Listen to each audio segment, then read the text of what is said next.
이렇게 여러분들 뵙게 돼서 반갑고 기쁩니다. 얼굴이 기억나는 분들도 계시고 덜 기억나는 분들 계시고 하여튼 연초부터 이렇게 귀한 모임을 하나님 앞에서 가지시는데 아무쪼록 하나님께서도 기억하시는 모임이 될 줄 믿습니다. 해서 여기 계신 분들이 인생을 살면서 정말 고단하고 힘들 때 그때 연초에 하나님이 나한테 그렇게 말씀하셨지. 내가 여기서 포기하면 안 되지. 끝까지 잘 경주하라 그러셨지. 내가 또 믿고 또 믿어야 되겠지. 그럴 수 있는 귀한 계기가 되는 이 시간 되기를 바랍니다. 우리 목사님께서 부탁을 하셨을 때 한 일주일만 좀 시간을 주시라고 제가 좀 기도를 해보겠다고. 왜냐하면 체력도 좀 제가 변변치 못하고 저희 어머니가 항상 하시는 말씀이 그래요. 살아계실 때 좀 밥을 많이 먹고 튼튼해서 우렁차게 설교해야지 네 설교에 누가 은혜 받겠냐고. 그게 저희 어머니 소원이에요. 우리 아들 건강해서 어떻게 하든 은혜롭게 설교하기를. 지금은 가셨지만 그래도 제가 어느 곳에 설교를 하러 가든지 간에 한국에서 어머니가 한글도 잘 안 되는 그 편지 보내신 걸 갖고 다녀요. 제 성경 갈피에 설교 갈피에 어머니 편지가 들어있습니다. 공부 잘 마치고 빨리 돌아오라고. 비록 먼저 보내드렸지만 그 어머니의 소원 따라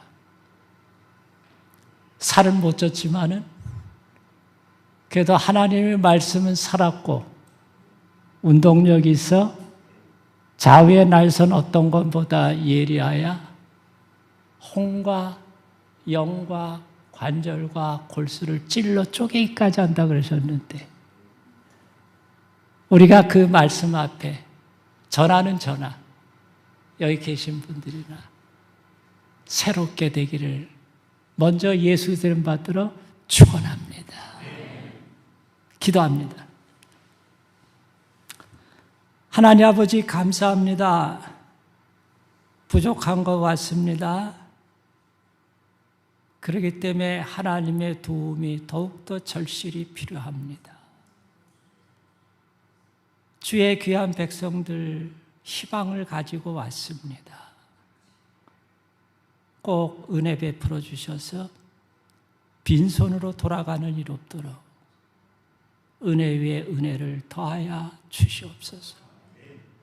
무엇보다도 하나님과 강한 만남이 있게 하시고 그 마음과 부딪히게 하시고 그 은혜와 사랑 가운데 녹아져서 새해 우리가 가는 곳곳마다 그 하나님이 우리의 삶 속에 드러나시는 아름답고 복된 새로운 또한 출발이 이루어지게 하여 주시옵소서.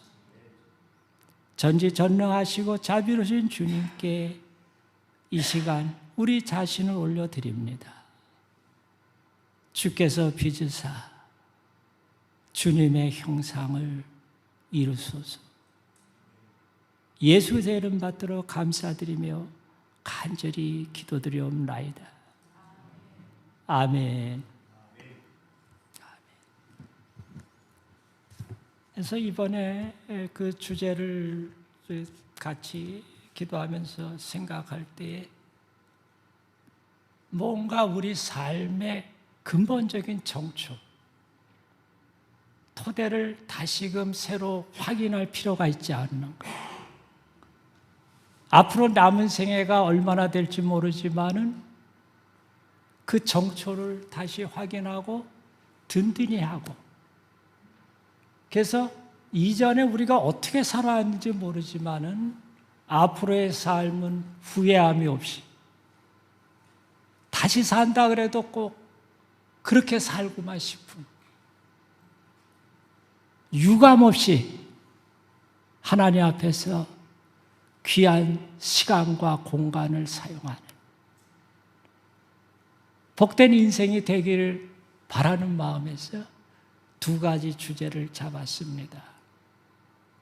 하나는 하나님의 사랑, 또 하나는, 그렇죠, 제가 얘기 안 해도 너무나 기본적인 거라 참 이거 어떻게 설명해야 될지 제가 모르겠더라고요. 잡긴 잡았는데 이게 제주가 매주라 갈 설명이 잘 될 수 있을까?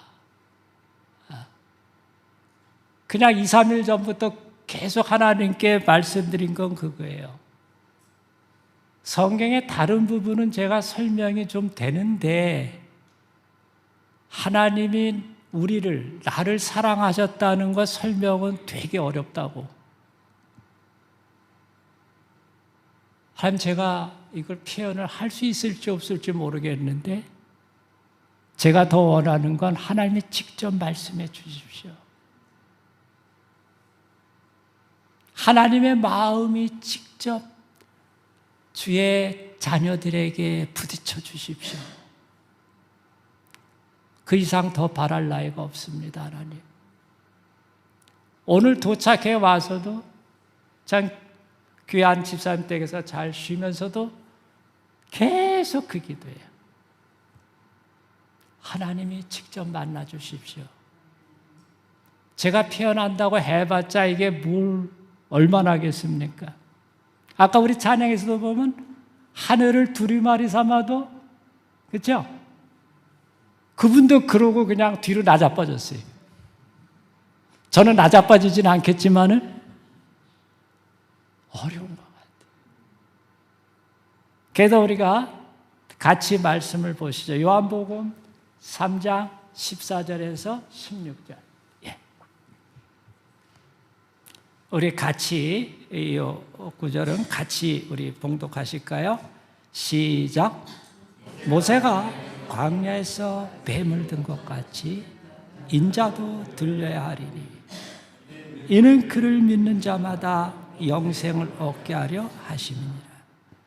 하나님이 세상을 이처럼 사랑하사 독생자를 주셨으니 이는 그를 믿는 자마다 멸망하지 않고 영생을 얻게 하려 하심이라. 우리가 익히 들은 말씀이에요. 잘 아는 말씀입니다.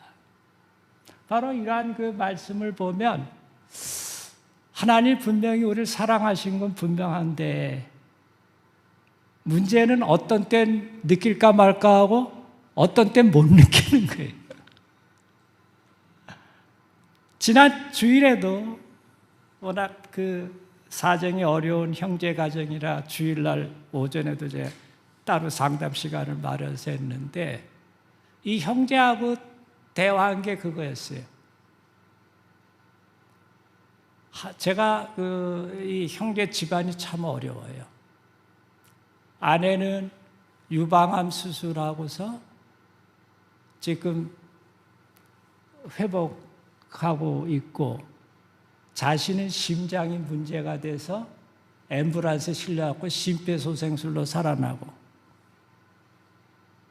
아들은 아들대로 또 두 딸은 뇌전증으로 온 집안이 참 어려워요.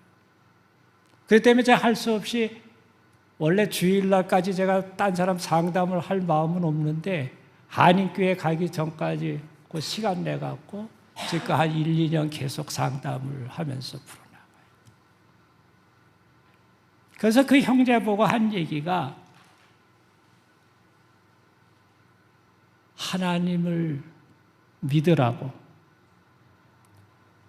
특별히 그 사랑을 믿으라고. 근데 아마 형제 생각은 딴 사람은 사랑하는지 몰라도 나는 안 사랑할 거다, 그렇게 믿을 거라고. 그러니까 맞대요. 그래서 제가 그 형제에게 얘기한 내용이 뭐냐면, 예수님께서 십자가에 못 박히신 것이 사실이냐? 그건 맞대요. 그건 맞대요. 근데 성경은 말씀하기를 바로 형제나 나 같은 인생을 위해서 십자가에 못 박히셨다 그랬다. 그것도 맞는 얘기냐고. 그것도 맞대요. 그러면은 하나님 아버지께서 자신의 외아들을 희생하면서까지도 우리를 구원하시기 위해서 그러한 희생을 치르셨다면 그만큼 형제나 나 같은 인생을 사랑하신 거 아니냐? 그것도 맞는 것 같대요. 그러면 믿으라고. 예수님의 십자가 사건이 엄연하게 이 역사 속에서 벌어졌고, 그 사건은 바로 형제나 나 같은 인생을 위해서 자신의 전 생명을 아낌없이 쏟아부어 주신 그분의 그 지극한 사랑이 있었기 때문에, 그 아버지의 사랑이 있었기 때문에 십자가에 달리시고 우리의 죄를 씻어주셔서 하나님의 자녀가 되게 하신 거라. 그게 하나님의 사랑의 확증이라고 성경은 증거합니다. 확실한 증거다.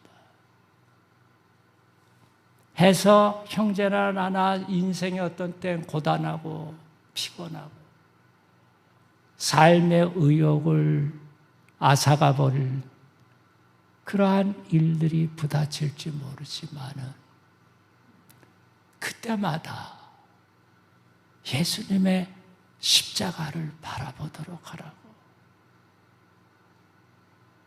예수님의 십자가를 바라보도록 하라고. 저 십자가가 나를 사랑하기 때문에 벌어진 사건이라는 거. 나를 불쌍히 여기신 사건이라는 거. 나를 긍휼히 여기신 사건이라는 것. 이것만큼 더 큰 사랑, 더 큰 은혜가 있을 수 없다.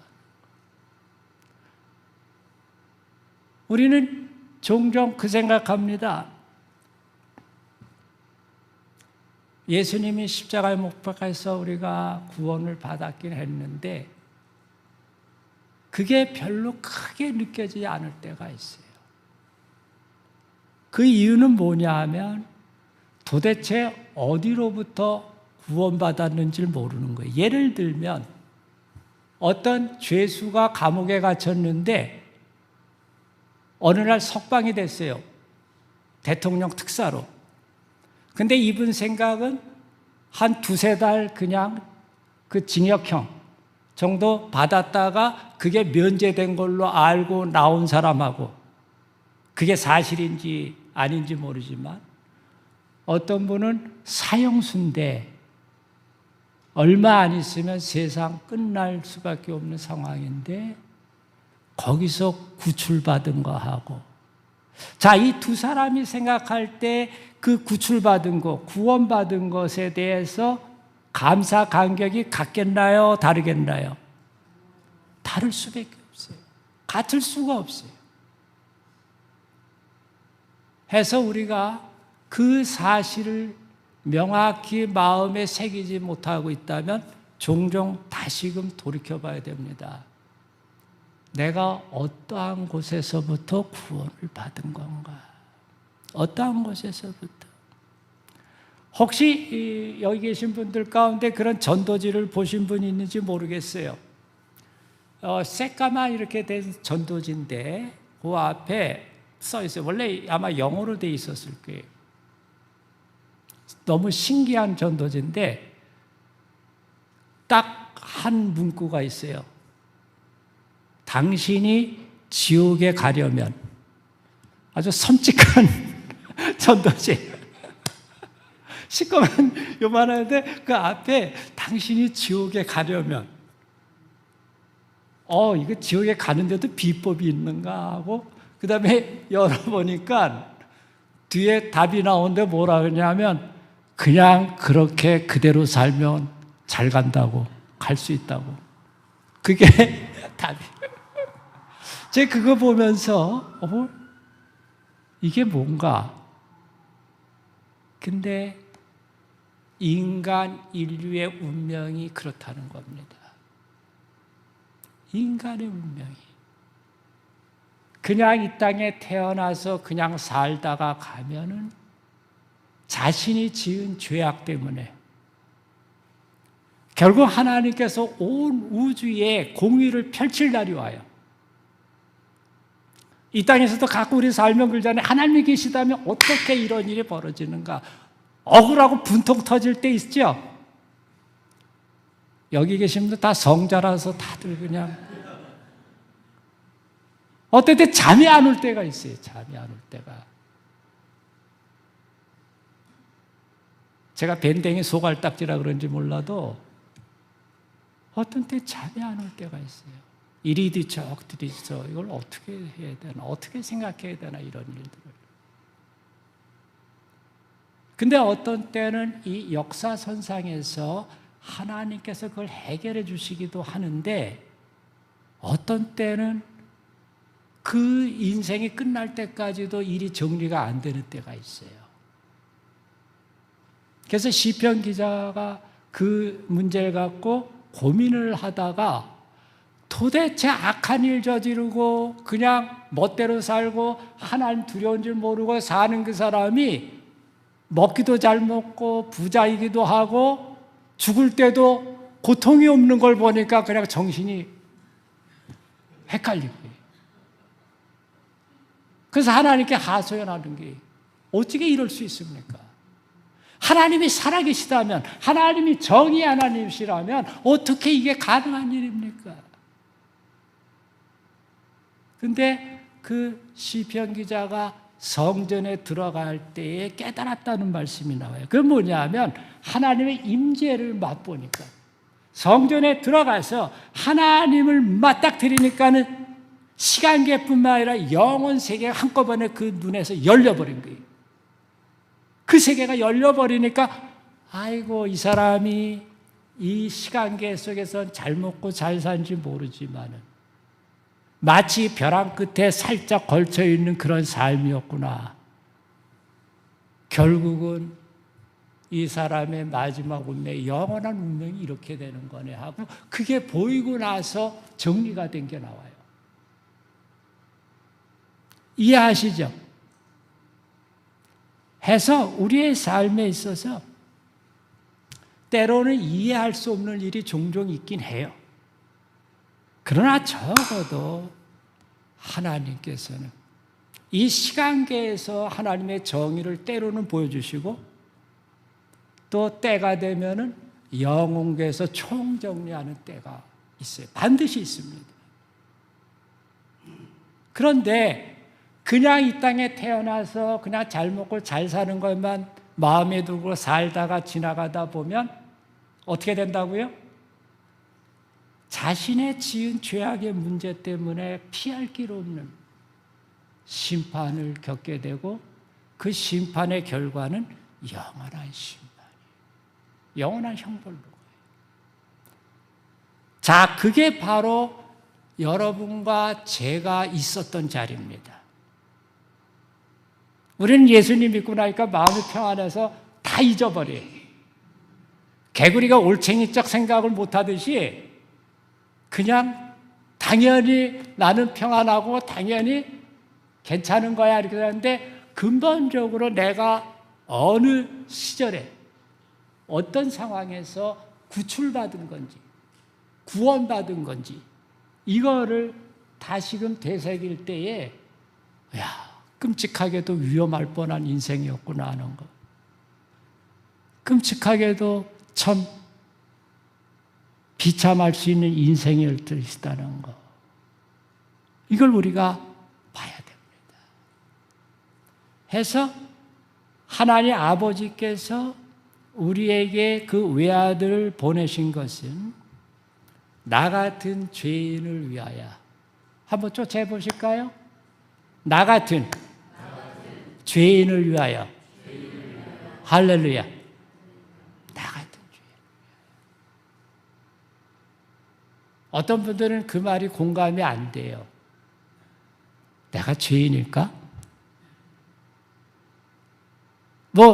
최승태 하나님께서 신앙생활 좋은 목사님께서 지도받았고 잘하시니까 그런 일 별로 없겠지만 전 바로 일주일 전에도 아는 교인한테 오밤중에 사과하고 그랬어요. 왜? 꼭 사랑에 관한 설교하려고 그러면 하나님이 이렇게 좀 흔들어 놓으시는 것 같아요. 제 평생에 이게 두 번째예요.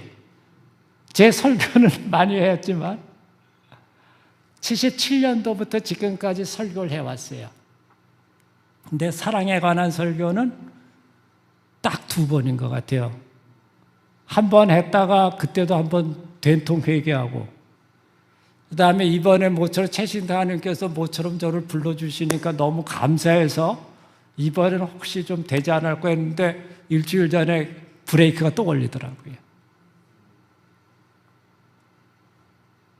저는 어떻게 보면 사랑에 관한 설교할 준비가 안 돼 있는 사람 같기도 해요.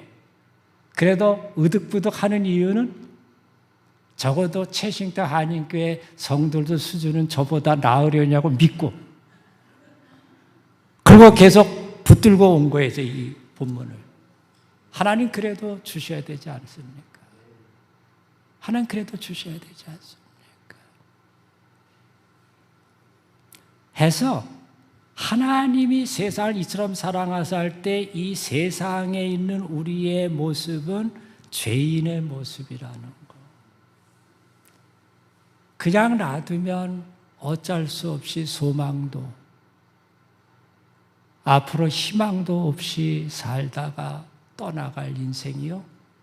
영원한 죄악의 형벌을 받을 수밖에 없는 인생이었다는 걸 기억하셔야 됩니다. 더불어 우리가 신앙생활에서 때로는 실수도 할 수 있어요. 잘못할 수도 있어요. 저처럼 사과할 수도 있어요. 예. 사과가 필요하면 해야죠. 그렇죠? 예. 제가 교인들에게 정식으로 사과한 게 한 4-5번 돼요. 첫 번은 78년도인가? 그때 대학생 시절에 설교를 하게 됐어요. 연희동에 어떤 교회, 지금도 그 교회에 있어요. 그래갖고 주일 설교를 계속 맡다가 어느 날 설교를 하고 교인들은 은혜 받았다고 그러는데 집에 와서 영어 성경을 대조해 보니까 틀리게 설교한 거예요. 신학까지 안 한 사람이 그랬으니 이게 더더욱 참 어려운데 그래도 진리가 중요한 거 아니에요. 그래서 그 다음 주에 설교할 때 사과를 했어요. 설교하고 와서 집에 가서 영어 성경을 대요. 그때 원어 성경을 볼 수 있을 정도는 아니었어요. 보니까 제가 실수했다고 죄송합니다. 용서하시고 이렇게 그 부분을 정정합니다. 앞으로 어떻게 하든 주의하겠습니다. 제가 평생에 처음 교인들 전체 앞에서 사과한 것 같아요. 그 다음에 두 번째가 사랑 설교할 때.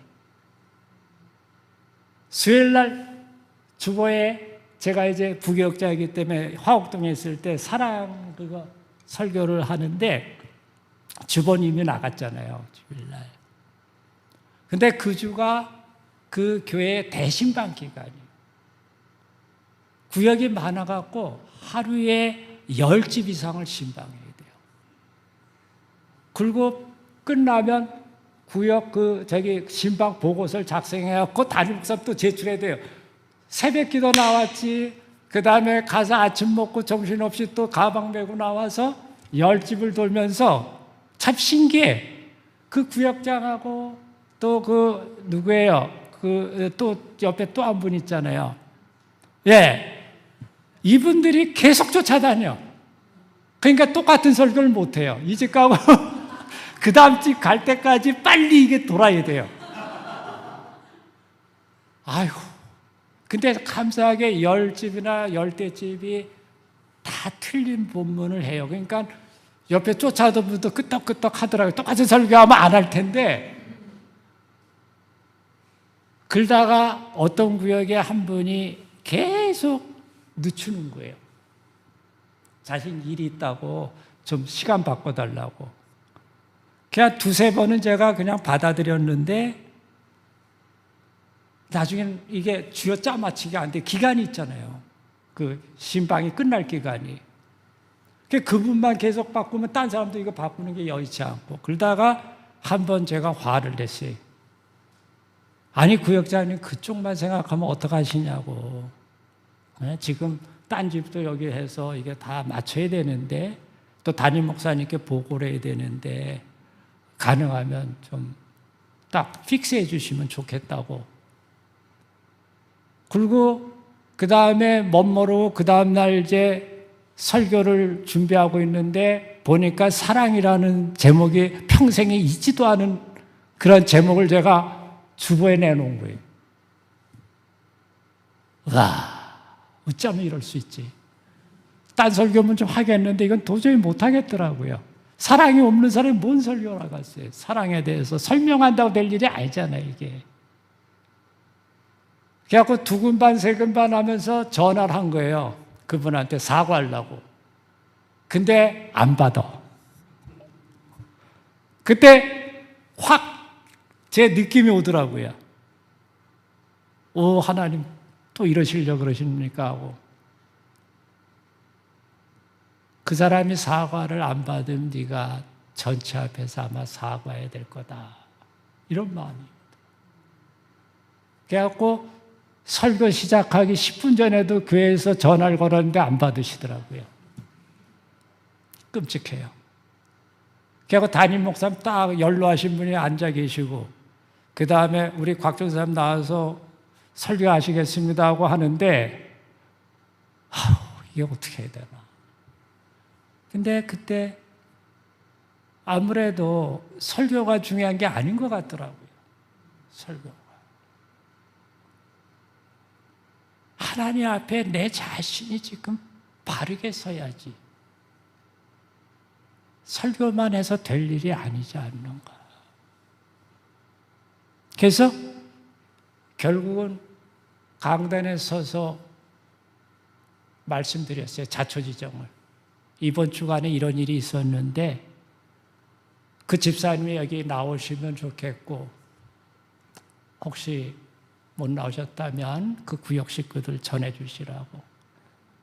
사실 오늘 사랑에 관한 설교인데 제가 그럴 입장이 아닙니다. 제가 사랑이 없는 사람인데 그래도 이 주제가 중요해서 하려고 그랬는데 참 그러네요. 그래서 죄송하다고. 그래서 용서하시라고 앞으로 제가 좀 더 주의하겠습니다.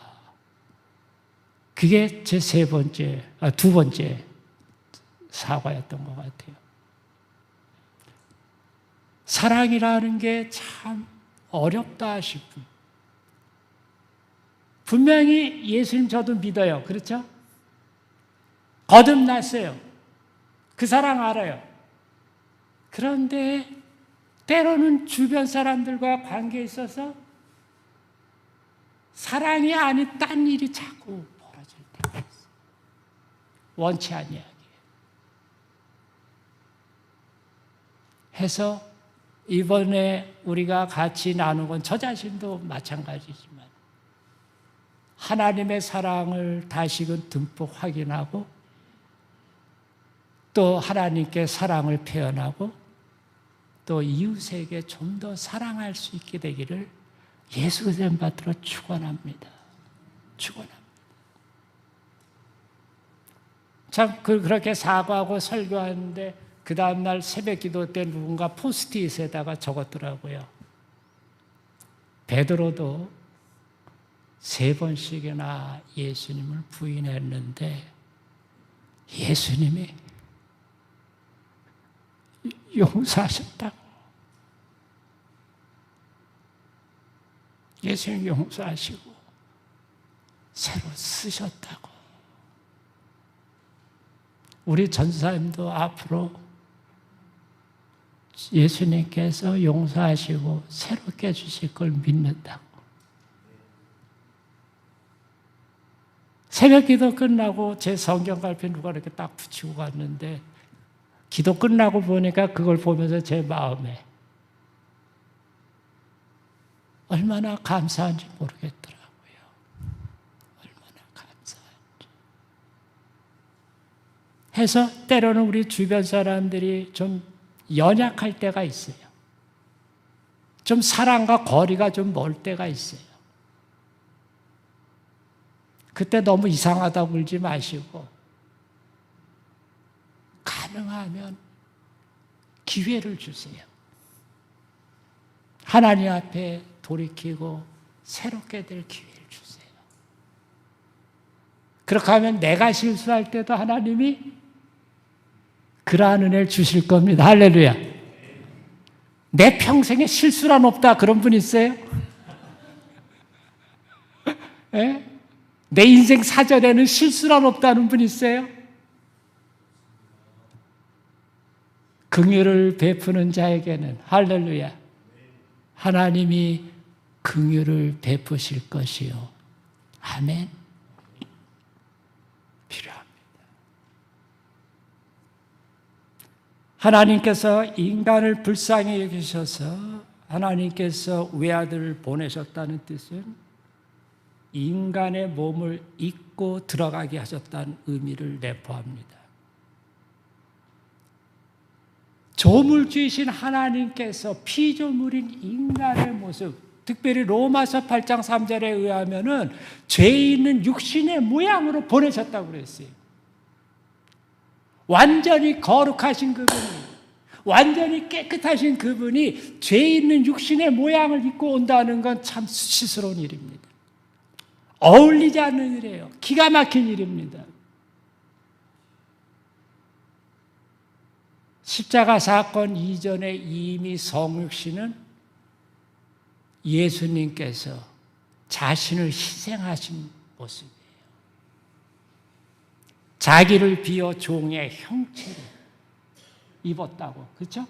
자기를 그 영광됨을 놔두고 벗어버리고 인간의 연약함을 입고 오셨다는 겁니다. 옛날에 어떤 제가 아는 형제가 그래요. 예수님께서 인간이 되셨다는 것은 마치 이 인간이 파리가 되는 것 이상으로 엄청난 격차가 나는 사건이라고. 인간이 파리가 되는 것보다 더 엄청난 격차가 있는 사건이라고. 해서 육신을 입고 오셔서 때로는 굶주리고 때로는 비바람을 맞으시고 우리와 같은 환난과 고통을 친히 체험하시는 이 과정을 예수님이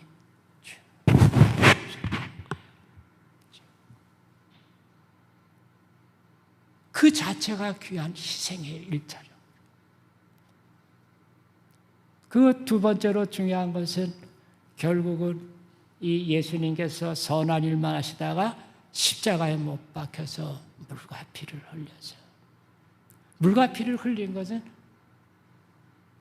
그의 전 생명을 쏟아부은 것과 같은. 왜? 생명은 어디에 있다고요? 피에 있다고. 그렇죠? 그 피를 쏟아부은 것은 그 생명을 쏟아부은 거죠. 그 생명을 쏟아부은 거죠. 뭐 때문에 그러셨는가요? 그렇죠. 우리를 깨끗이 씻겨주어서. 그 다음에 어떻게 하도록요? 하나님의 귀한 자녀가 되도록. 하나님의 귀한 자녀가 되도록. 그렇게 희생을 하셨다는 겁니다. 해서 이러한 격리나 계획에 따라서 이루어진 성탄절이 소중한 날일 수밖에 없어요. 근데 되게 성탄절만 되면 되게 바쁘지요. 꼭 일주일 차제에 연말하고 25일에다가 7일 더하면 어떻게 돼요? 그렇죠? 32일 이렇게 되면 거의 일주일에. 그래서 목사님들도 바빠요. 항상 보면 그때는 이제 완전히 비상이 걸린 거예요. 한국에서 보면은 그렇게 돼요.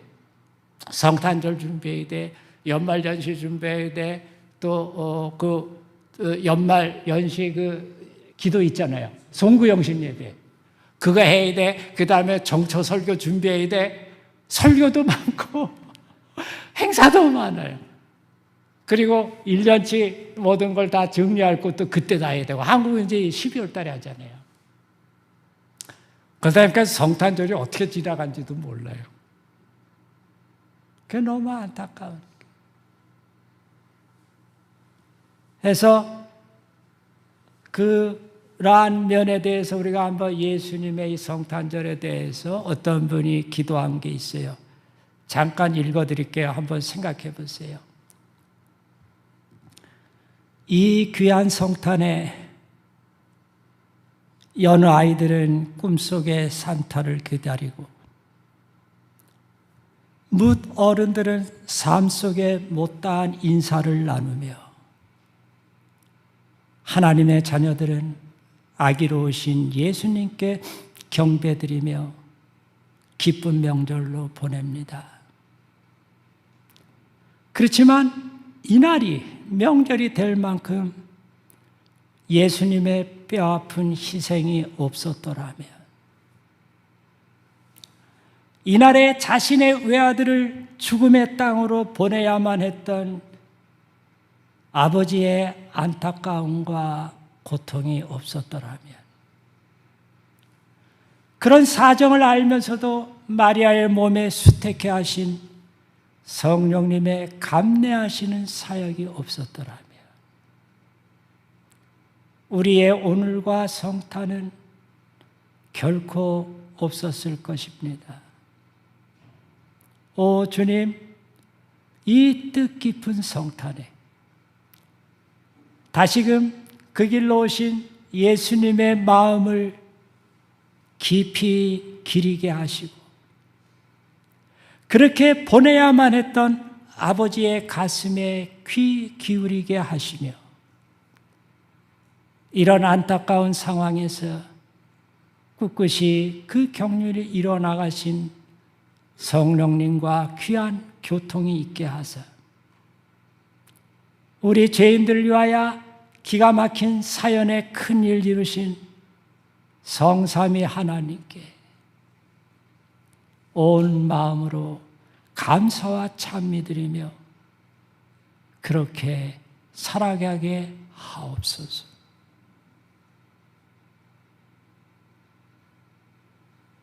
우리가 주님이 오셨다는 것, 거기에는 아픔이 있는 사랑이 있었다는 것, 마음 편한 사랑이 아니라 아픔이 있었던 사랑이라는 것. 그럼에도 불구하고 그 사랑을 치르신 것은 누굴 위해서요? 옆에 분만을 위해서요? 나를 위해서. 평생 잊지 않으시길 바랍니다. 특별히 삶의 파도가 흉흉할 때, 너무나 크게 부딪힐 때 꼭 기억하세요. 그래도 하나님이 날 사랑하셨네. 쫓아 보실까요? 그래도 하나님께서 나를 사랑하셨네. 할렐루야. 할렐루야. 중요합니다. 그 사랑 때문에 우리의 삶의 파도를 딛고 올라서서 하나님께 경배드리며 찬양할 수 있어요. 승리의 노래를 부를 수 있어요. 그 사랑 때문입니다. 그 은혜 때문이에요. 그 역사 때문입니다. 세상에 다른 사람들이 나를 사랑하지 않는다 손치더라도 적어도 날 사랑한 분이 계세요. 할렐루야. 잊지 않으셔야 돼요. 잊지 않으셔야 돼요.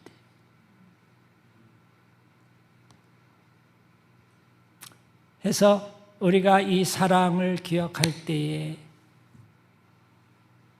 우리의 삶의 세계가 새롭게 자리 잡힙니다. 새롭게. 자, 하나님은 그 외아들을 보내서 우리를 죄악에서 심판해서 구출하셨는데, 구조하셨고 구원이란 단어예요. 똑같은 단어예요.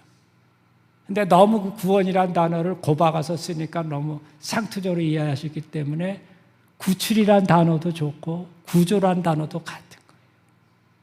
그래서 건져내십니다.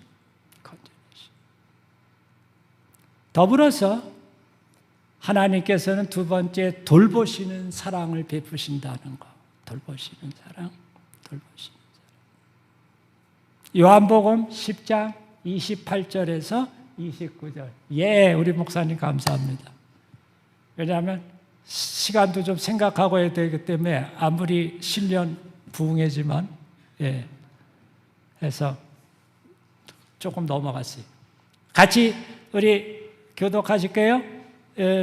제가 28절, 여러분 29절. 내가 그들에게 영생을 주노니 영원히 멸망하지 아니할 것이요. 또 그들을 내 손에서 빼앗을 자가 없느니라.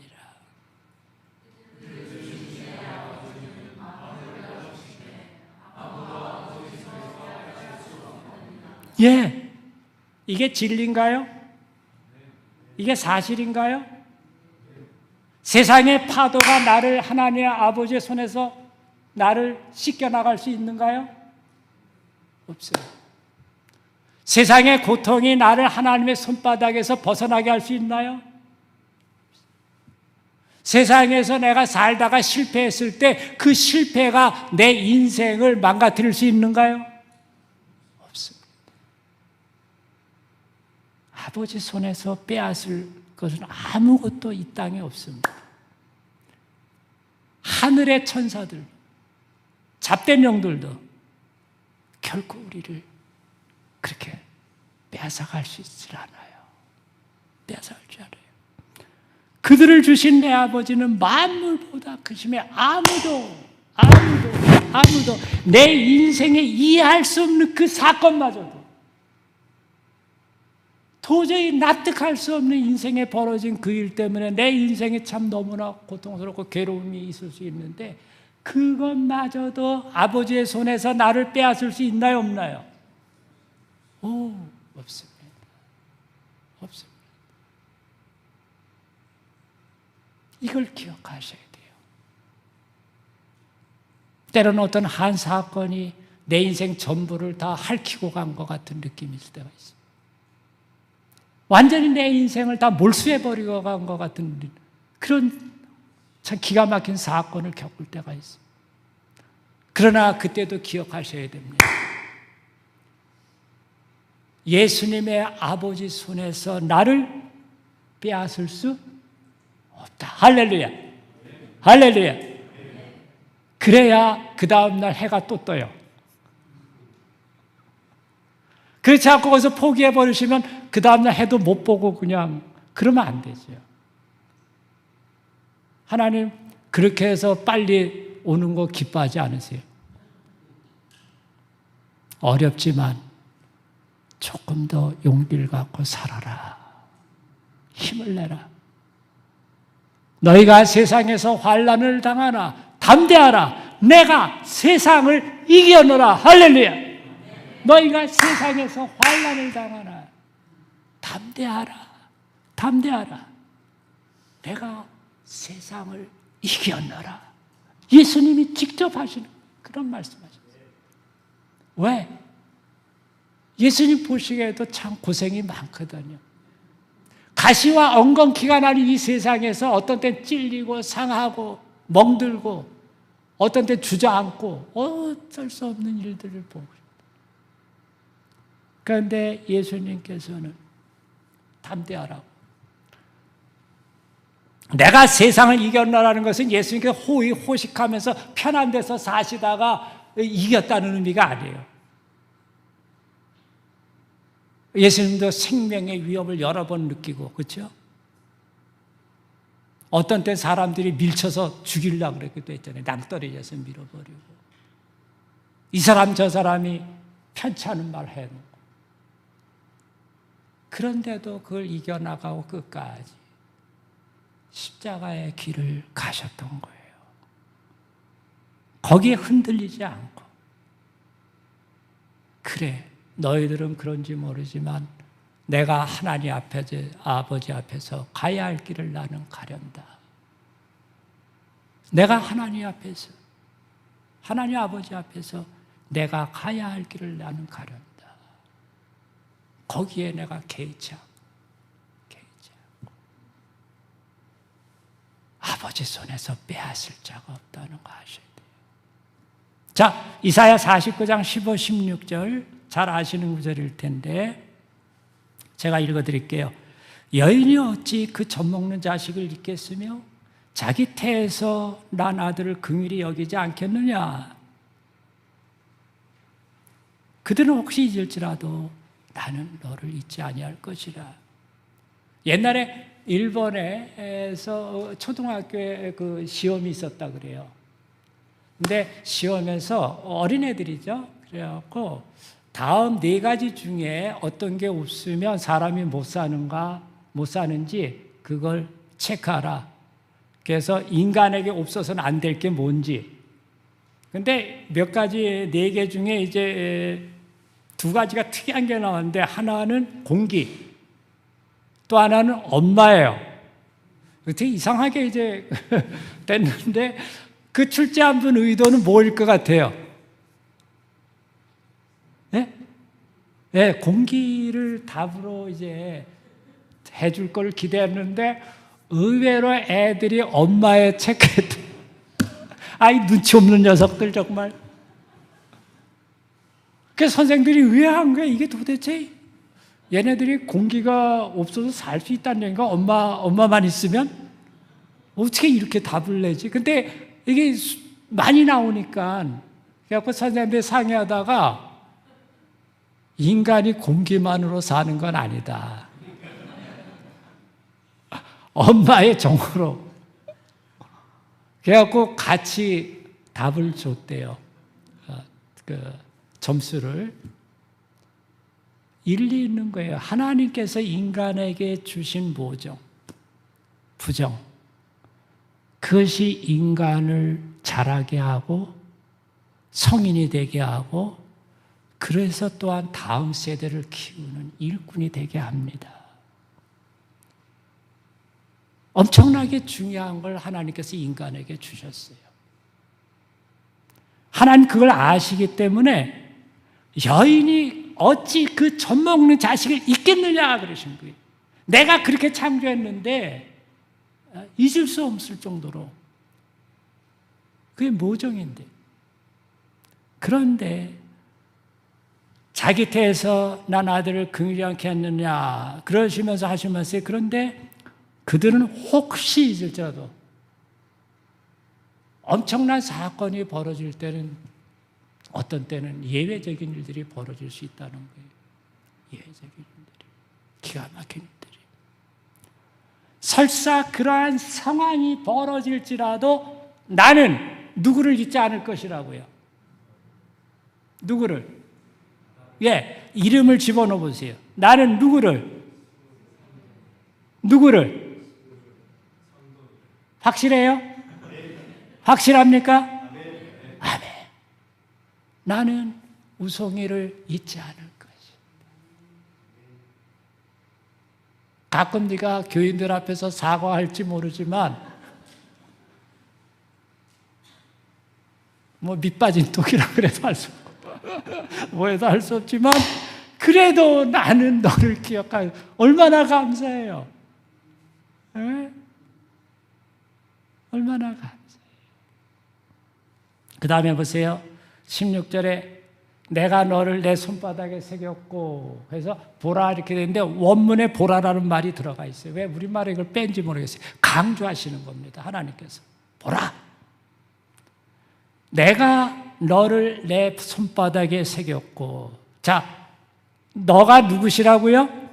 자, 이름을 한번 넣으세요. 내가 누구를? 하나님의 손바닥에 새겨졌다는 거예요. 해서 아침마다 세수할 때마다 손을 보시면서 기억하셔야 돼요. 하나님의 손바닥에 누가 새겨졌다고요? 확신하시죠? 세수할 때마다 에구머니나 내가 하나님 손바닥 안에 새겨져 있었지. 할렐루야. 그래서 오늘 하루도 좀 의미 있고 가치 있고 보람 있게 살아야지. 그 손바닥에 새겨진 명품답게. 하나님 손바닥에 새겨진 명품 아니에요? 저 백화점 가서 뭐 사야만 명품이에요? 아, 내가 그래도 하나님의 손바닥에 새겨져 있는 사람인데. 해서 남들이 좀 실수하고 뭐해도 저처럼 버럭 화를 내면 돼야 안 돼요? 제가 그때 그걸 기억을 못해서 그럽니다. 딱 그 순간, 그래도 나는 하나님 손바닥에 새겨진 인생인데 내가 참아야지. 이랬으면 됐는데 그 생각 못하고 그냥 딴 생각하다가 휙 넘어간 거예요. 해서 하나님의 말씀이 우리의 인생을 붙잡아 주시도록 자꾸 우리가 그 하나님 앞에 말씀을 되새길 필요가 있습니다. 되새길 필요가 있습니다. 자, 내가 너를 내 손바닥에 새겼고 너의 성벽이 항상, 이 성벽이라는 건 그 시티의 그 전체를 보호하는 벽을 보통 의미해요. 그래서 결국 이건 뭐냐 하면 너를 보호하는 그 벽이 하나님 앞에서 계속 주시되고 있다는 거예요. 그 얘기는 뭐냐 하면은 내가 너의 성벽을 굳건히 지켜주겠다. 보호하시겠다. 자, 누구의 성벽이라고요? 그렇죠. 이름을 집어넣고. 누구요? 그럼요. 누구요? 그냥 조용조용 계시는 분들 그냥 못 돌아가요, 오늘. 네. 오늘 가능하면 오늘부터라도 안수하려고 그래요. 그래서 좀 새롭게 은혜를 더 받으시도록. 웬만하면 제가 부흥에 나가면 마지막 날 하는데 전에 대구에 갔을 때 3박 4일인데 하나님이 첫째 날인가 둘째 날 제가 거의 죽을 뻔할 정도로 복통이 와갖고 위경련인가 평생 처음 겪는, 그래갖고 다시 서울로 가야 되나 뭐 해야 되나 들락날락했어요. 제 숙소에서. 도저히 너무 통증이 심해갖고 처음 겪는데, 그래서 제 숙소에서 떼굴떼굴 구르면서 회개하고 뭐하고 하고 했는데 그날 밤부터 하나님이 강력하게 역사하시더라고요. 그때가 아마 90년대 초도 80년대 말이라 그렇게 부흥회도 자신교회도 꽉 안 쳐요. 근데 다른 교회에서까지 와갖고 중2층까지 꽉 차는 거예요. 마음 같아서는 안수하고 싶은데 가령 500명이라 그러면 1분씩 안수하면 몇 분 걸려요? 그럼 몇 시간 되죠? 도저히 이게 어떻게 해볼 수 있는 일이 아니에요. 마음 같아서는 좀 하나라도 더 해드릴, 그래서 하루 연장을 했어요. 그래서 원래 금요일 끝나는 건데 토요일 날까지 하루 더 해서 진도를 끝내고, 진도도 못 나갔고 그래서 끝내기로 하고 비행기 타고 올라와서 아침 집회 끝나고 올라와서 곧바로 옷 갈아입고 남서울교회 가갖고 줄에 섰어요. 그날 일정이 제가 있음에도 불구하고 내 평생에 또 언제 오랴 싶더라고요. 그분들은 또 와달라 그러는데 그거 사람 일 모르잖아요. 그 다음날 하나 불러가시면 제가 갈 수 없잖아요. 그래서 온 김에 하루 연장하겠다고, 다른 거 신경 쓰지 말라고 그냥 하자고. 그러고서 새벽 기도 나온 분들만 안수했어요. 그래도 한 100여 명이 넘는 것 같아요. 그 집회 끝나고 곧바로 하면서 했는데 상당히 하나님 귀한 은혜를 주시더라고요. 근데 이 정도 숫자면 괜찮잖아요. 네? 다른 분들 모시고 와도 돼요. 근데 어쨌든 일단 우리 최신당하님께 같이 은혜 받으세요. 같이. 자, 그래서 지금 너의 성벽이 항상 내 앞에 있다는 거. 그래서 나의 하나님께서 그만큼 내 주변을 주목하고 계시다는 거. 할렐루야. 할렐루야. 꼭 기억하셔야 돼요. 꼭. 자, 그 다음에 마태복음 6장 26절에서 34절인데 대충 아실 거예요. 공중의 새를 보라, 심지도 않고 거지도 않고 창고에 모아들이도 아니하되 너희 하늘 아버지 기도하니 너희는 이것들보다 귀하지 아니하냐. 예. 그래서 30절 보세요. 30절. 오늘 있다가 내일 아궁이에 던지는 들풀도 하나님이 이렇게 입히시거든 하물며 너희일까 보냐. 하물며 누구일까 보냐? 이름을 집어넣으시면 하물며 누구일까 보냐? 예. 아이고 오늘 수련회 끝나면 집에 가서 또 뭘 해야 되고 뭐 안 된 것도 처리해야 되고 앞으로 뭐 일인데 이거 아이고 이게 앞으로 어떻게 결정해야 되는 거야. 날 뺑뺑 돌아가실 때가 있죠. 주일날 예배에 와서도 그래요. 제가 알아.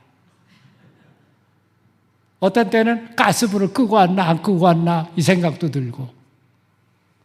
사람이 항상 주일날 오후 성경공 때 그 문제 같이 나눌 거예요. 씨 뿌리는 자에 비유해서 나누는데 거기에 그런 내용들을 우리가 좀 다뤄야 돼요.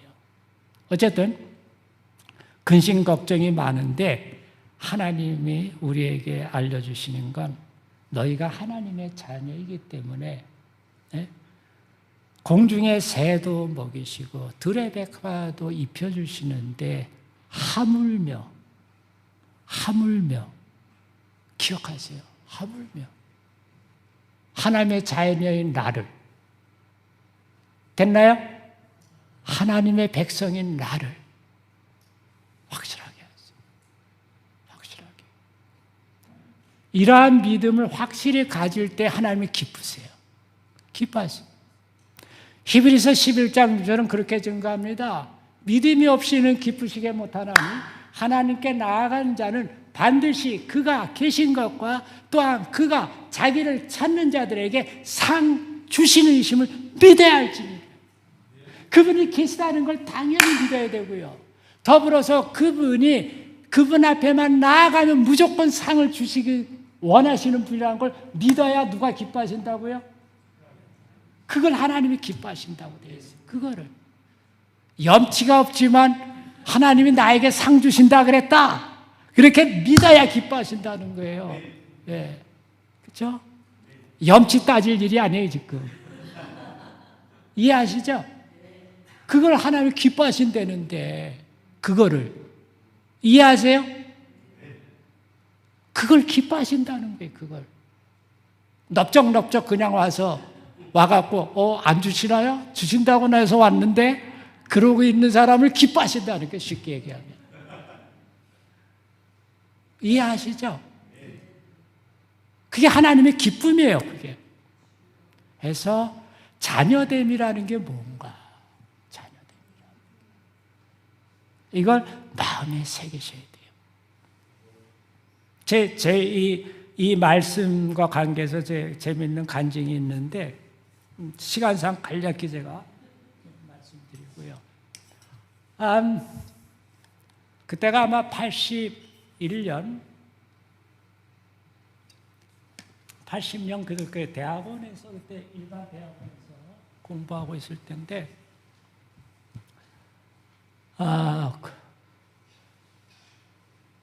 제가 고등학교 때부터 집에서 좀 이렇게 등져갖고 상당히 좀 어렵게 살았어요.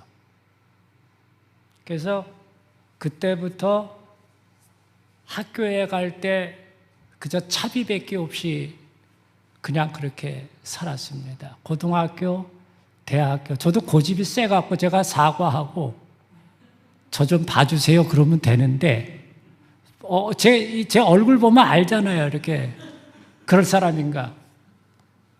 그래갖고 그게 대학원, 나중에 신학원 갈 때도 결국은 좀 신학원 갈 때도 그건 또 딴 문제 때문에 학비도 제가 마련해야 됐고 어쨌든 그때 이제 대학원 때 일인데 어느 학교에서는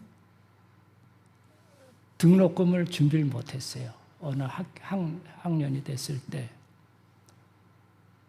좀 마음이 답답하더라고요. 하나님 뭐 이게 안 해주시는가. 제가 아르바이트 안 하려고 그런 것도 아닌데 그때 아르바이트도 별로 없었고 그러니까 돈 들어올 데가 없는 거예요. 그래갖고 영적 지도해 주시는 목사님 교회에서 철야 기도를 하는데 기도를 하는 거죠. 근데 마음이 엄청나게 상했어요, 저도. 그래서 하나님 보고 기도할 때 딱 두 단어만 하고 철야 기도를 한 거예요. 무슨 기도를 했냐 하면 하나님 등록금 서술어가 없어. 기분 나쁘다는 거죠, 솔직히 얘기해서 저도. 그러니까 저 하나님도 좀 답답하셨을 거예요. 이런 녀석을 내 아들이라고 받아줬으니. 어쨌거나 그래갖고 밤 11시부터 이제 기도 시간인가 된 것 같아요. 12시간째. 하나님 등록금 이러다가 잠이 워낙 기도가 단순하니까 잠도 빨리 오더라고요. 그 머리 쓸 게 없잖아요. 두 단어 외우는데 뭐 복잡할 거 없고. 근데 새벽 한 2, 3시나 됐을까요? 정확히 모르겠는데 깼어요. 어렴풋하게 깼는데 제 입에서 하나님 등록금 말고 다른 단어가 같이 들어가 있는 거예요. 뭐냐 하면 하나님 공중에 나는 새 등록금 들의 백합화. 아니 잠이 깰까 말까 하는데 하나님 등록금이 이제 아주 자동으로 잘 나오고 있었던 것 같은데 제가 의도하지 않은 단어가 제 입에서 나오는 거예요. 이게 뭐지? 나는 분명히 2단어밖에 안 했는데 이게 어디서 오는 단어인가? 그러다가 정신이 바쩍 들면서 정확히 들으니까 그 단어. 그래서 어디서 많이 듣던 단어인데. 그래갖고 기도하다 말고 성경 펴갖고 찾아보니까 산상수훈에 나오잖아요. 여기 마태복음 6장에. 그걸 딱 펴서 읽는데 제가 쭉 읽다가 30절에 오늘 있다가 내일 아궁이에 던져지는 들풀도 하나님이 이렇게 입히시거든. 하물며 너일까 보냐. 하물며. 네가 하나님의 자녀고 나는 네 아버지인데 내가 공중에 새는 먹이고 들의 백화 입히는데 너를 내버려두겠느냐. 이런 마음이 확 오는 거예요. 그래갖고 그 말씀 보는데 눈물이 왕창 쏟아지더라고요. 그래서 제가 하나님께 그랬어요. 하나님, 등록금 없어도 됩니다. 하나님이 나를 공중에 나는 새보다 더 귀하게 여겨주신다면 들의 백합화보다도 날 더 귀하게 생각하신다면 그걸로 족합니다. 충분합니다.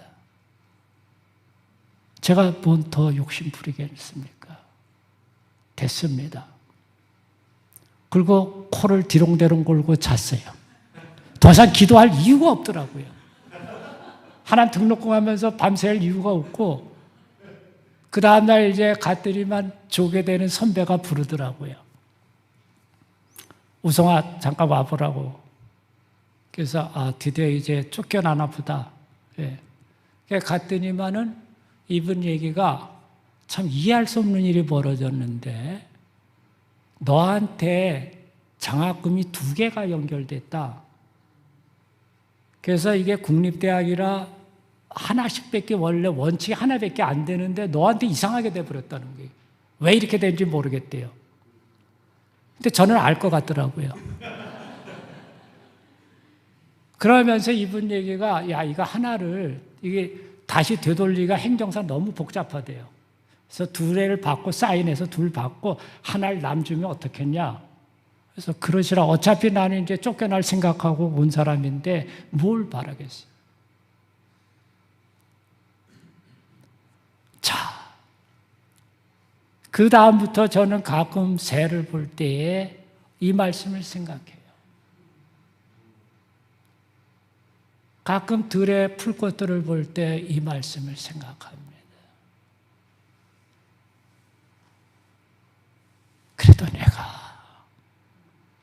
그래도 내가 하나님의 더 귀한 자녀지, 더 소중한 자녀지. 그 아버지가 내게 계시고, 그 예수님 내게 계신데, 그 성령님이 내게 이렇게 자꾸 일깨우시는데. 해서 여기 계신 우리 성도 여러분들도 새를 쳐다볼 때 저게 무슨 종류 새냐 그것만 따지지 마시고, 예? 그 새 보러 다니는 분들 있잖아요, 이렇게 하면서. 근데 그것만 따지시면 뭐예요? 저 새보다도 나를 더 귀하게. 할렐루야. 누구를요? 예, 이름 갖고 오셨죠, 되게. 이름표 다시 해야 되나? 예. 저 새보다도 누구를? 맞아요. 저 들의 백합화보다도 누구를? 예. 더 귀하게 생각하신다. 이걸 잊지 마셔야 돼요. 그거 잊을만 할 때면 또 새를 보고, 잊을만 할 때 보면 들의 풀꽃들을 보면서, 그래, 너도 이쁘지만 나도 하나님 앞에 더 이쁘단다. 할렐루야. 할렐루야. 내가 실수가 많고 문제가 많고 어떤 때 밑빠진 독 같지만은 그래도 하나님이 나를 더 이쁘게 보신다. 할렐루야.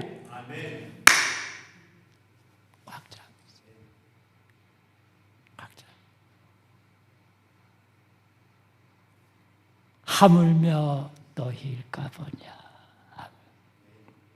그래서 여기 그 비결은 33절에 그런즉 너희는 먼저 그의 나라와 그의 의를 구하라. 그리하면 이 모든 것을 너희에게 더하시리라. 나중에 마지막 날 오후 성경 공부 때 다시 강조할 거예요. 다시. 그래서 우리가 세상의 염려를 이겨나가는 구체적인 방법들을 좀 제시할 겁니다. 근데 이러한 재정적인 어려움, 고통이 있을 때에 그것을 푸는 방법 중에 하나가 내가 좀 더 하나님 나라와 의를 구하는데 미진한 게 있었던지, 뭔가 거기에 대해서 내가 소홀한 게 있었나 하고, 그런 게 있으면 찾아서 다시 하시면 돼요. 다시. 또 어떤 때는 누가복음 6장 38절 말씀처럼 주라 그리하면 후히되어 누르고 넘치게 안겨 주리라. 내게 도로 안겨, 이런 말씀도 있어요. 그래서 어떤 그러한 염려가 있을 때 나 무조건 염려 안 해야지 이렇게만 하지 마시고 점검하고, 그래서 하나님 마음에 맞게 다시 재조정해 나가시다 보면 뭔가 길이 열려요. 뭔가 염려하지 마시고 나중에 다시 또 나누겠습니다. 자, 그 다음에 인도도 해주신다는 것. 그냥 공급해 주실 뿐만 아니라 인도해 사실 공급만 해주고 갈 바를 알지 못하면 참 피곤하잖아요. 뭔가 먹고 사는 건 되는데 그 다음에 도대체 어디로 발걸음을 떼야 할지 모를 때 상당히 답답해요. 내가 이렇게 가만히 있다가 내 인생 끝나는 거 아닌가 싶을 때도 있고. 그렇죠? 그때는 얼마나 참 기가 막혀요. 근데 그게 아니라 인도하시겠다 그랬어요. 자, 로마서, 이제 8장 14절. 예, 맞습니다. 읽어주세요.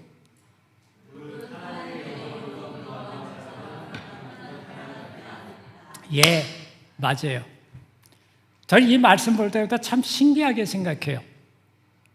옛날에 이 말씀을 별로 주의 깊게 안 봤는데 격주로 그 치유쌤이나 모임을 하면서 거기에 이제 말씀을 나누다 이 말씀이 연결됐고, 야, 이게 그런 건가 하고 좀 새롭게 본 말씀이에요. 보면 하나님의 자녀라는 필수 조건 안에 뭐가 들어있냐면 하나님의 인도하심을 집어넣으신 거예요. 인도하심. 그럼 뒤집어 얘기하면 하나님의 영으로 인도함을 받지 못하고 있다면 하나님의 자녀다 아니다. 이렇게까지 생각할 수 있는 억구입니다. 끔찍한 억구예요. 전에 같으면 계속 하나님 좀 도와주세요. 인도해 주세요. 뭐 이렇게 이쪽을 많이 기도하잖아요. 근데 요새는 조금 바뀌었어요. 어떻게 기도하냐 하면 하나님의 인도하심을 잘 분별할 수 있게 해주세요. 이미 인도하신다는 게 기정사실이에요. 그건 분명한데 내가 이게 정확히 분별이 안 돼서 문제라는 거예요. 인도 안 하시려는 게 아니고 하나님은 인도하고 계신데 도대체 이 길인지 저 길인지 안 보이니까. 이해하시죠? 해서 하나님의 영으로 인도함을 받는 사람이 충분 조건이라는 거, 하나님 자녀예요. 논리적으로 얘기하면. 해서 그러한 사람이 하나님의 자녀라고 했듯이 하나님 자녀라면은 항상 하나님의 인도하시면 저절로 따라온다는 거. 할렐루야. 할렐루야. 난 그런 경험 없는데요. 일단 믿으세요. 믿어야 경험하게 돼요. 믿어야. 이해하시죠? 믿어야. 아니, 하나님께 나아갈 때마다 넙죽 엎드려고 상 받을 생각 해본 적이 없다가 오늘 보니까 이거 되나 보다 하고 믿고 나아갈 때 상을 받지 믿고 안 나갈 때 받아야 못 받아요. 믿는다고 하지 안 나가면 그냥 그거예요. 그림의 떡이 되는 거예요. 그래서 하나님의 영으로 인도함을 받는 사람이 그 하나님의 자녀라 그러신 거 하신다는 건데 지금 그렇다면 반드시 뭐예요? 내가 분별만 하면 되겠다. 할렐루야. 그거 쪽에 마음을 두세요. 그래서 분별력을 키우세요. 하나님 은혜 가운데. 그러시면 돼요. 그러시면. 그럴 때에 기적적인 일들을 맛봐요. 기적적인 일들을. 요한복음 10장 3절에서 4절, 3절 읽어주세요. 시작.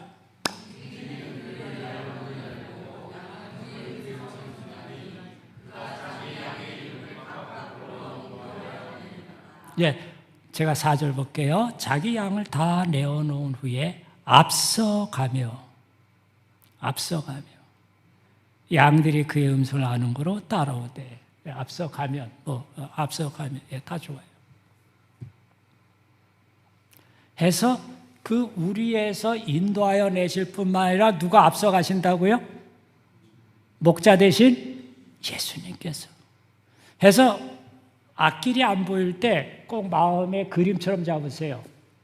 안 보이는 그 앞에 누가 계시다고요? 예수님이. 바로 앞에 계시다는 거. 그러면 이분이 갈 때 막다른 골목으로 인도하실까요? 아니면은 길을 여시는 길로 가실까요? 할렐루야. 천성길 가더라도 길이 열려야 가요. 네, 천성길 가더라도. 그러니까 주님 앞에 길은 열리게 돼 있어요. 그래서 계시록에 보면은 문을 열면 닫을 자가 없는 이가 가라사. 할렐루야. 예수님께서 문을 열어놓으면 어느 누구도 막을 길이 없는 거예요. 어느 누구도. 해서 분명히 앞길이 안 보일 때 걱정하지 마시고 이때 믿음을 사용하는 거예요. 이 믿음을. 인도하신다 그랬다. 분별만 하면 된다. 그리고 바로 내 앞에 누가 계신다고요? 인도하시는 예수님이 계시는 거예요. 인도하시는 예수님. 그러니까 내가 길 잃어버릴 염려가 그런 찬송가 있잖아요. 길 잃어버릴 염려 아주 없네. 그렇죠? 그래서 가능한 거예요. 그래서 딱 정신 차리고 앞서가신 예수님 옷자락만 잘 살펴봐요. 어느 쪽으로 바람이 부나. 그래서 그쪽 붙잡고 가는 거예요. 그래서 하나님 자꾸 인도해 주세요만 기본적으로 하지 말고 그거보다는 하나님 저를 인도하고 계신 거 확실할 텐데 제가 좀 아둔한 편입니다. 좀 둔감해요. 나 같은 사람은 확실하게 해 주셔야 쫓아갑니다. 도와주세요. 할 필요가 있어요. 그럼 뭔가 보다 더 뚜렷하게. 자, 이런 그 인도하심에 대해서 우리가 좀 생각해 볼 수 있는 게 뭐냐 하면 우리는 그 인도하심을 너무 좁게만 생각한다는 거. 좁게만. 그래갖고 좋은 일이 있을 때만 인도해 주시는 것으로 생각하는 문제가 있어요. 그러니까 결과적으로 뭔가 좋은 일이 딱 벌어졌어요. 그제서야 이렇게 하나님 인도하셨구나. 그렇게 생각하죠. 틀려요, 안 틀려요? 이게 맞는 얘기예요. 근데 좋은 일이 안 벌어졌는데 그 상황에서도 인도하심이 있을 수 있다는 거예요. 그 상황에서. 어떤 분의 책을 보다가 그분이 워낙 유명하기 때문에 근데 제가 신학적으로는 별로 그렇게 많이 공감을 때 이 부분은 상당히 공감이 되더라고요. 이분이 이런 얘기를 했어요. 우리는 밑바닥 생활을 경험하지 않고 산 꼭대기에서 원하는 모든 것을 누리며 살 때만 하나님의 인도하심을 믿는 경향이 있다. 상당히 좋은 지적이에요. 그러니까 잘 되고 있을 때만 인도함 받고 안 되고 있을 땐 이게 뭐예요? 인도함 못 받고 있는 걸로 안다는 거예요. 정말 우습지 않은가? 우리는 삶이 뜻대로 되지 않을 때도 하나님이 우리의 발걸음을 인도하고 계심을 알아야 한다. 우리 삶이 뜻대로 안 돼도 기대했던 바하고 뭐가 일이 안 들어맞을 때가 있다는 거예요. 그러한 상황에서도 뭐예요? 하나님의 인도하심이 있다 없다? 왜? 우리가 누구이기 때문에 이래봬도 누구이기 때문에 하나님의 자녀이기 때문에 그렇지 아까 로마서 말씀 보면 자녀죠. 우리가 인생의 모든 상황을 이해할 수는 없다. 맞아요. 때로는 아무 이유도 없이 고난이 찾아오기도 한다. 도대체 이해가 안 되는데 왜 일이 벌어졌는데 또 왜 이렇게 얽히고 설키는지 어떻게 빨리 풀리면 좋겠는데 안 풀리고 계속 얽히고 설키면서 그 고통을 그대로 받았어요. 어떤 경우도 우리는 하나님을 무조건 믿어야 한다. 하나님이 만물을 주관하시니 우리는 그저 믿고 따르면 된다. 상당히 여기까지는 대충 우리가 공감할 수 있을 것 같아요. 그래서 좋은 그 실화를 이분이 들었는데 아주 깊이 와닿더라고요. 1990년대 말에 미국에서 있는 사람들이에요. 미국 대학 야구 선수 출신의 두 남자가 선교를 위해서 케냐로 향하는 비행기를 탔답니다. 그런데 중간에 갈아타야 되는데 비행기가 지체되는 바람에 그 다음 비행기를 8, 9시간 기다려서 탔대요. 놓친 거죠. 앞에 비행기를. 그래서 엄청나게 실망했고 짜증스러운 말까지 내뱉었대요. 선교하러 갔는데 하나님이 도와주신 거예요? 안 도와주신 거예요? 이해하죠? 이게 나쁜 일 하러 갔다면 아유 그거 싸다 그러겠는데 이건 싼 게 아니에요. 비싼 일이 벌어진 거예요 지금. 이분들 실망해갖고 야 이게 시간 모처럼 내서 케냐에 선교하러 가고 있는데 이게 앞에 비행기가 늦어간 바람에 뒤에 비행기 놓쳐갖고 8, 9시간. 마침내 그 다음 비행기를 탔는데 1등석밖에 자리가 없었대요. 좋아요, 안 좋아요? 돈 더 내야죠. 그렇죠? 그렇게 하면 또 새 비행기다. 그러니 이게 별 즐거운 일이 아닌데 그러다 보니까 할 수도 없이 조종실 바로 뒤에 앉았다 그래요. 그래서 발 하나 쭉 뻗는 것만 기뻤다고. 근데 조금 있다가 비행기가 느닷없이 급강하더래요. 땅바닥. 전속력으로 곤두박질 치는 거예요. 그러자 그 안에 있는 승객들이 놀랬고 승무원들은 다니면서 사람들 이제 안전시키고 그 주의시키고 이제 어떤 도와주고 그러는데 바로 이 두 사람은 이러한 험악한 분위기 속에서 정신을 가다듬고 기도했대요. 뭐 이건 거의 죽을 판이죠. 그렇죠? 비행기가 이렇게 나가 떨어지면 어때요? 되게 보통 떠나잖아요. 그렇죠? 이 끔찍한 거예요. 근데 이분들은 기도하면서 뭐라 그랬냐면 하나님 정말 이해가 되지 않습니다. 이해가 안 되죠. 비행기 앞에 비행기 늦어서 뒷비행기 타는데 뒷비행기 천성으로 가는 비행기. 이게 도대체 선교하러 가려고 하는 사람들이 이게 저렇게 일을 묘하게 하는데 이해가 안 되는 거예요. 하지만 어떻게든 저희의 삶을 사용해 주세요. 어떻게 하든 이게 믿는 자의 크리스찬의 아름다운 기도입니다. 환난이 있을 때, 고난이 있을 때 자꾸 이게 왜 벌어졌을까 생각지 말고 이 속에서 하나님의 씀씀이가 혹시 있지 않을까, 나를 향한. 이건 대단한 기도입니다. 대단한 거예요. 저 같으면 안 그랬을 거예요. 하나님 가능하면 저 천국에 잘 들어가게 해달라고 회개부터 하지. 예? 근데 이 상황에서 하나님이 저희의 삶을 사용해 달라고, 이 상황에서.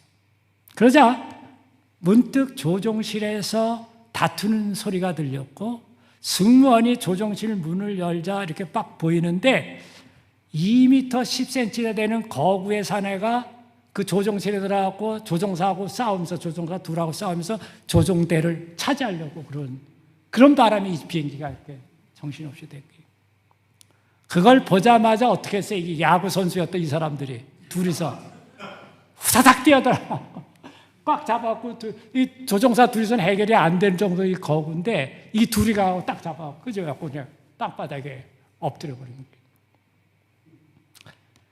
그때 벌써 비행기는 어느 정도였냐면 3만 피트에서 약 9,144m인데 4,000피트로 1,201km까지 내려왔다는 거예요. 그래서 몇 초만 더 지나면 그대로 땅바닥에 비행기는 거꾸로지는 거예요. 그랬다면 승객도 다 죽고 땅바닥에 있던 시민들까지도 죽을 뻔한 그 사건이에요. 이분이 그러면서 이런 얘기를 해요. 이처럼 때로 하나님은 남을 돕기에 우리를 어려운 상황으로 인도하신다. 이건 대단한 믿음이에요. 제가 이걸 읽으면서 이분이 이런 것도 얘기를 하는가. 예. 해서 어떤 때는 나의 어려움을 나의 잘못으로만 생각지 마시고, 물론 실수도 털어 먼지 안 나는 사람 없잖아요. 따지면 다 나오긴 하는데 꼭 그게 주된 원인이 아닐 수도 있다는 거예요. 때로는 주위의 누군가를 위해서 내가 이 고난을 통과하는, 그러는 가운데 도와주기도 하고 통과하면서 받은 위로와 은혜로 그 사람을 돕고, 고린도후서 1장 초두에 보면 그게 그대로 나와요. 우리가 이 환난 가운데 받는 위로로 너희들을 위로하고, 그게 하나님의 섭리 중에 하나예요. 그래서 때로는 하나님은 남을 돕기 위해서 우리를 어려운 상황으로 인도하신다는 거. 특별히 일꾼들이나 목회자 가정이 그럴 수 있다는 거 아셔야 돼요. 목회자. 그래서 목회자 가정에 어려움이 있을 때 너무 두려워하거나 걱정하지 마세요. 너무. 왜냐하면 때로는 성도들을 돕기 위해서 어떤 참 고통스러운 과정을 통과시키실 때가 있어요. 때로는. 또 일꾼들도 그렇고. 그러다 보면 주위의 그 어려운 사람들을 쉽게 이해하고 또 하나님이 어떻게 자신을 구출해 준지 알아갖고 그걸 통해서 그 사람을 도와줘서 소송시키는 하나님의 그러한 살려내는 사역에 동참하는 그게 가능한 거예요. 그게. 예. 하나님은 미래까지 포함해서 모든 일을 알고 계시며 큰 그림을 보신다. 자, 이 야구 선수였던 이분들이 비행기 놓친 것에 대해서 이제 투덜거릴까요? 안 거릴까요? 앞으로 이런 비슷한 일이 생기는데 그때는 또 투덜거릴까요? 안 거릴까요? 안 거려야 제대로 배운 사람이에요. 그때 또 그러면 이 녀석은 맨날 가르쳐도 참 어렵네 그러실 거예요, 하나님이. 그래서 한 번 배웠으면 이 비슷한 게 다시 또 생기는가 보다 하고 그때는 투덜거리지 말고 뭐예요? 하나님 무언가 뜻이 있을 줄 믿습니다. 가르쳐 주십시오. 제가 하나님 뜻대로 해보겠습니다. 해서 보다 성장하고 성숙된 자세로 임하세요. 그러면서 그 신앙이 계속 자라고 기적적인 역사를 맛봐요. 분명히 말씀드립니다. 우리가 모르는 미지의 세계로 나아갈 때 그처럼 내일도 모르고 모레도 우리가 모르잖아요. 인도하시는 하나님과 함께 한다면 그 미지의 세계는 하나님의 손바닥 안에 작은 시공간에 불과합니다. 믿습니까? 내가 모르는 내일, 한 달 후, 1년 그 미지의 세계, 모르는 그 세계는 하나님 손바닥 안에 있는 조그만 시공간에 불과하다는 거. 할렐루야. 해서 확신을 갖고 인도하실 거다 분명히. 내가 잘 분별만 할 수 있도록 좀 하나님 앞에 부단히 나아가야겠다 이 생각하시고. 자, 세 번째. 마지막으로 영원한 의미와 가치를 구현할 수 있는 빛의 길을 갈 수 있게 은혜 베푸신다는 거. 우리가 잠깐만 생각해보면 알 수 있어요. 가령 내가 엄청나게 비싼 어떤 그 물건을 사왔어요. 자, 그 비싼 물건을 사왔을 때에 그것을 소홀히 그냥 아무렇게나 놔두겠습니까? 아니면 좀 잘 보호하고 그 다음에 잘 사용하겠습니까? 그래서 아까 보호한다는 말씀 드렸죠. 보호해준다는 것, 또 인도하신다는 것. 인생이라는 건 정적인 존재가 아니잖아요. 움직이니까. 인도가 필요한 건데. 근데 더불어서 그 귀중한 가치에 걸맞는 삶을 살 수 있게 하신다는 거예요. 그 귀중한 가치에 걸맞는. 해서 영원한 하늘나라에 기록될 수 있는 귀한 일들을 할 수 있도록. 그래서 가끔 생각하셔야 돼요. 우리가 인생 살면서 때로는 이런 고생 저런 고생 하시잖아요. 그런데 고생을 하면서 이게 하늘나라에 기록될 만한 고생인가 아닌가 그걸 조금씩 보셔야 돼요. 어떤 건 쓸데없이 내가 자승자박하는 고생도 있어요. 그렇죠? 인생 살다가 옛날 돌이켜보면 내 스스로가 엎질러 놓아갖고 심은 대로 거두는. 근데 어떤 건 그건 아닌 것 같은데 이상한 고생들이 있을 수가 있어요. 근데 대개 그러한 고생들은 하늘에 기록될 그런 고생이기 쉽습니다. 해서 우리의 어떤 삶의 세계에 있어서 하늘의 영원한 가치가 있는 세계가 보석처럼 빛날 수 있도록 삶의 내용들이 여기에 좀 마음을 두시면 좋아요. 어떻게 하면 고생을 피할 수 있을까? 가능한 여러분들이 고생 안 하기를 예수님 이름 받들어 축원합니다. 그건 저의 마음도 똑같아요. 우리 한 목사님도 마찬가지로 이렇게 교인들이 죽도록 고생하는 거 안 좋죠? 목회자들이 그 좋게 생각할 수가 없어요. 교회들이 아프면 목회자도 아픈 거예요. 아픈 거예요. 저는 지금 목회를 안 하지만 아까 주일 오전에 상담하는 그 형제, 제가 이번 주는 여기 런던에 설교를 하니까 이번 주 못한다고 월요일 날로 바꾸고 제가 내려왔는데 아픈 거예요. 나도 좀 여유 있게 주일날 시간 갖고 제 자신을 회개하는 시간을 주로 가져요. 주일 오전에 스스로 돌아보면서. 그리고 이제 잠깐 좀 쉬고 그 다음에 점심 먹고 한인교회 가는데 회개 시간 끝내자마자 이 형제 상담으로 들어가요. 그 가정에. 근데 왜 그걸 결단했냐면 아픈 거예요. 아픈 거. 쉽게 얘기해서. 어떻게 저렇게 저 상황에서 그래도 견뎌나갈까? 그래도 어떤 때 제가 우스꽝스러운 얘기 몇 마디 하면 부부가 깔깔대고 웃어요. 그게 어떤 때 마음이 좋더라고요. 그래도 헛소리에 좀 웃는 모습이 있으면 좀 낫잖아요, 그 인생이. 아픔만 계속된다는 건 어느 목회자가 봐도 편치 않아요. 해서 아픔이 우리가 있지 않기를 원하는데 때로는 하나님께서 우리에게 은혜를 주시기 위해서 상을 주시기 위해서 허락하신다는 것. 예. 여기 조금만 간단히 말씀 보고 12장 요한복음 12장 24절 25절 읽어주세요. 시작.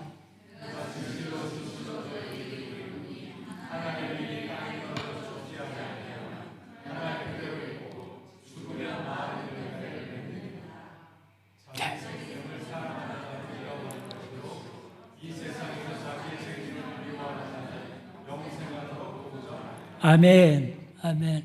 하나님의 밀이 땅에 떨어져 죽지 아니하면 어떻다고요? 하늘 그대로 있고. 근데 죽으면 어떻다고요? 근데 죽는다는 체험이 즐거운가요? 신나는가요? 어떻게 질문을 해도 이상하게 전혀 즐겁지 않은 거예요. 신난다? 그 제정신이 아닌 사람이에요. 어떻게 신날 수가 있어요? 죽어가는데. 육신이 죽어갈 때도 고통스럽고 그 마음이 죽어갈 때도 고통스러운 게 사실이에요. 그런데 그러한 아픔을 안고 하나님의 뜻을 위해서 주의 지체를 위해서 내가 죽어갈 때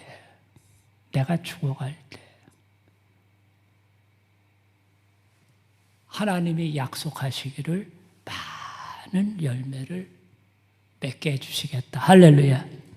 할렐루야.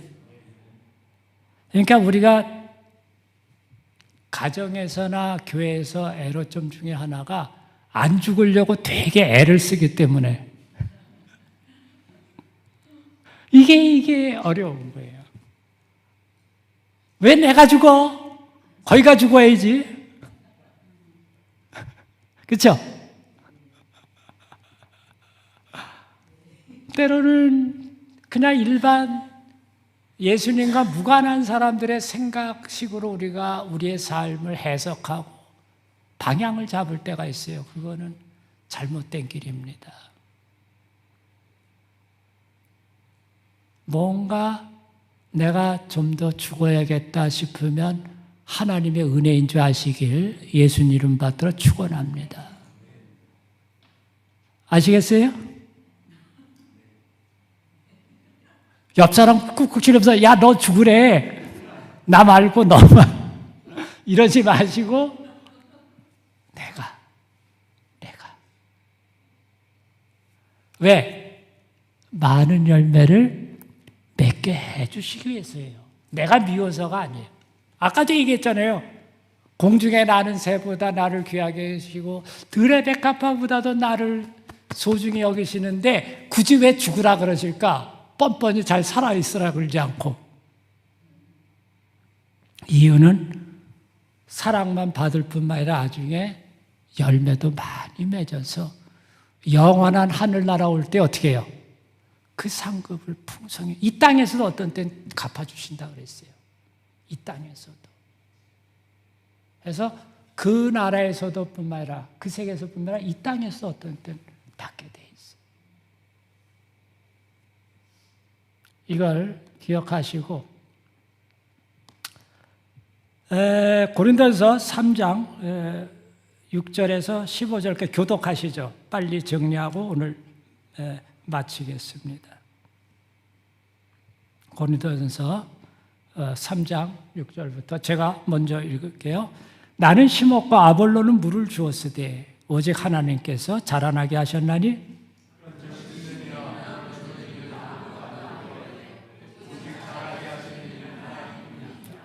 심는 이와 물 주는 이는 한 가지이나 각각 자기가 일한 대로 자기 상을 받으리라.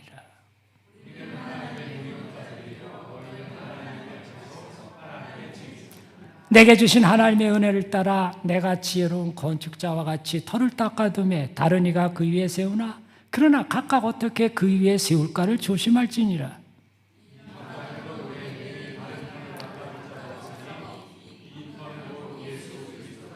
만일 누구든지 금이나 은이나 보석이나 나무나 짚이나 풀이나 짚으로 이 터 위에 세우면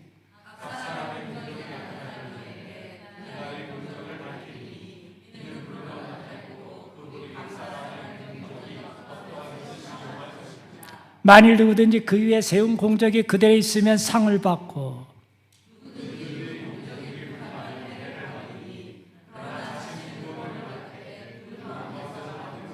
그래서 세 가지로 나눠서 얘기해 드릴게요. 간단히.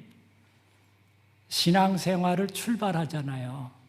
예수님의 십자가 그 은혜를 힘입고 거듭나서 출발하는데 결과가 크게 세 가지로 나중에 종착역에 가보면 세 가지로 떨어져요. 크게. 첫째는 15절처럼 구원만 받는 사람들이 있어요. 가까스로. 이 사람들은 그 예수 그리스도의 그 터 위에 뭔가 집을 세우긴 세웠는데 다들 불에 타 없어질 재료로 지어버린 거예요. 나무나 풀이나 짚으로 이 터 위에 세운 사람들. 이런 사람들은 구원밖에 못 받아요. 그 터 때문에 그런 대로 그 터에 의해서 받는데 다른 사람들, 그러니까 그 신앙의 기반 위에, 그 예수님의 대속의 은혜 기반 위에 아름다운 재료로 건물을 세우는 게 있어요. 신앙의 건물을. 그런 사람들은 상을 받아요. 상을 받아요. 자, 그 다음에 8절에 보면 8절에 심는 이와 물리는 한 가지나 각각 자기 일한 대로 자기의 상을 받으리라. 이것은 각자의 이 한 일에 따라 상의 차이가 난다는 걸 보여줍니다. 각자의 하는 일에 따라. 그래서 뭐 어떤 종류가 차이가 있을 수도 있고 정도가 차이일 수도 있는데 제가 정확히 모르지만 아무튼 적어도 좋은 일을 한 가지 했을 때보다 두 가지를 하는 게 어때요? 아무래도 상이 더 클 거다 이렇게 생각하시면 무난해요. 좋은 일을. 그리고 반쯤 죽는 것보다는 그래도 99% 죽는 게 어때요? 1%는 그래도 남겨둬야죠 뭐. 어쨌거나 그래도 50% 죽는 것보다 90%, 99% 죽어서 희생하고 봉사하고 섬긴 것이 어때요? 더 그 사람에게 있어서는 더 큰 상을 준비해야 된다는 것입니다. 이해하시겠어요? 그래서 하나님께서 이러한 일을 위해서 우리를 부르셨다는 거. 그러니까 구원만 받아갖고 다다 이렇게 생각하시면 안 돼요. 구원만 받아갖고. 요한 웨슬리 같은 교환분들 보면 그 구원받은 것도 중요하지만 그 이후에 성화하면서 변화하는 과정을 강조한 걸 봐요. 귀한 일이라고 봐요. 해서 나 구원받았네 그걸로 끝나지 마시고 보호받고 인도함 받고 공급받고 그렇죠? 더불어서 나는 이제 좀 더 하늘에 의미 있고 가치 있고 보람 있게 살다 가야겠다 해서 때가 되면 하나님 앞에 설 때에 참 귀한 칭찬도 받고 상도 받아야겠다.